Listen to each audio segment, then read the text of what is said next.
A case involving health coverage for birth control reaches the Supreme Court. Polls on healthcare anger President Trump, and a popular diabetes drug receives a new indication. Welcome to This Week in Managed Care. I'm Gianna Malillo. The Supreme Court announced last week it will hear a case that asks whether employers can keep birth control out of their health plans on religious grounds.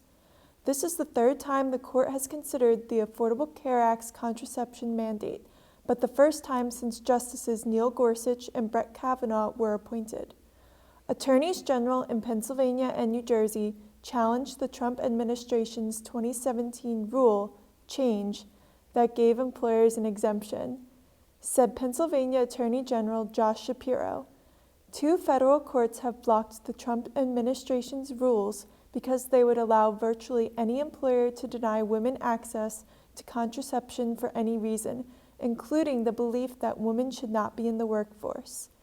In 2014, the court ruled in the Hobby Lobby case that requiring family-owned businesses to pay for insurance that covers contraception violates the Religious Freedom Restoration Act of 1993. The Trump administration is relying on the act for its argument, said Christian Wagner of the Alliance Defending Freedom, a religious liberty group.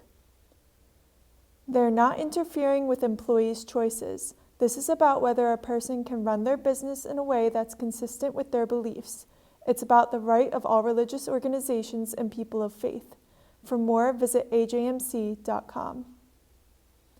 News reports this week say President Donald Trump is unhappy with polls that show voters prefer Democrats on health care, and HHS Secretary Alex Azar is feeling his wrath. Both the New York Times and Politico reported that Trump lashed out at Azar over polling results during a phone call because the president feels he is not getting credit for actions to lower drug prices. Administration steps, such as a plan to import drugs from Canada, are not offsetting public sentiment over a lawsuit backed by the Department of Justice that threatens the ACA's protection for pre-existing conditions. A White House spokesman downplayed any differences. There is no daylight between the White House and HHS as we work to implement the president's policies and improve the American healthcare system for everyone, not just those in the individual market. FDA has added a new indication to semaglutide, Novo Nordisk's top-selling type 2 diabetes drug sold as Ozempic. The GLP-1 receptor agonist given once a week by injection is now approved to reduce cardiovascular risk in adults with type 2 and known heart disease. Results are based on the SUSTAIN-6 cardiovascular outcomes trial, which found the drug reduced events like heart attacks and strokes in these high-risk patients by 26%. Said Novo Nordisk's Dr. Todd Hobbs. Today's milestone establishes Ozempic as an option for patients to help address two critical aspects of managing type 2 diabetes, blood sugar control and cardiovascular risk reduction in those known with heart disease.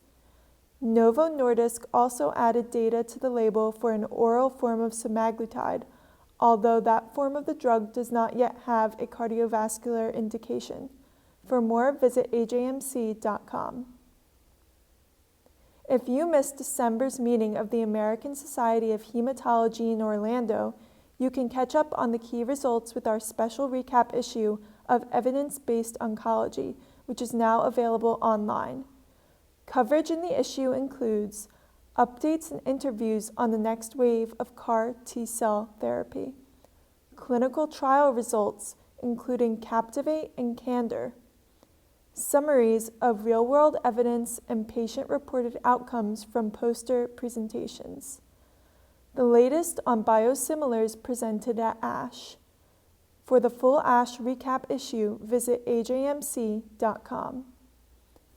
Finally, we present Paper of the Week, which will look back at some of the most influential research articles and commentary that have appeared in the American Journal of Managed Care over the past 25 years, and why they are important today. There was great disappointment with this month's results in the New England Journal of Medicine, which found that work by Dr. Jeffrey Brenner and the Camden Coalition called hot spotting did not reduce hospital readmissions. But the results might not be a surprise to readers of our paper of the week. This week's paper from 2007 asked a question: evidence for the effect of disease management. Is $1 billion a year a good investment? This review article examined data from disease management programs in diabetes and congestive heart failure, as well as large-scale population health studies over a 15-year period. The authors found, we found consistent evidence that disease management improves processes of care and disease control, but no conclusive support for its effect on health outcomes. Overall, disease management does not seem to affect utilization except for a reduction in hospitalization rates among patients with congestive heart failure and an increase in outpatient care and prescription drug use among patients with depression. When the costs of the intervention were appropriately accounted for and subtracted from any savings, there was no conclusive evidence that disease management leads to a net reduction of direct medical costs. Results in 2007 and today show that addressing social determinants of health is a complex process, and, as Dr. Brenner said, these patients are hard to treat. To read our paper of the week, visit ajmc.com. For more about the Camden Coalition, see our multi-channel coverage. For all of us at AJMC, I'm Gianna Malillo. Thanks for joining us.